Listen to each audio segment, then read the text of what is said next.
एकी बाळीवर मुगाचं नेत बनायचं घरच्या मुगाचं वातीवरण पावसाचं झालेलं आहे. लय भारी लागत बाजरीच्या भाकरी. एकी बाळीवर दूध काढायची अशी आणि शिजायला टाकायची. आता 2 ग्लास पाणी टाकले, मीठ घेतलं, मिरची घेतली, जिरे घेतले, लसूण घेतलं, तर एवढं वाटायचं मला.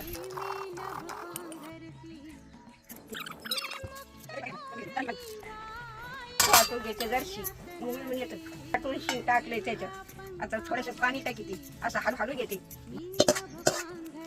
2 वगळी टाकले, लसूण टाकला, कढीपत्ता टाकला, मोहरी टाकली, जिरे टाकले, कोथिंबीर टाकीची, हळद टाकीची, त्याचा कडाला. लेकी बाई हो, अशीच मेथीची भाजी बनी जा आणि कशी झाली मला कमेंट मध्ये सांगत होता.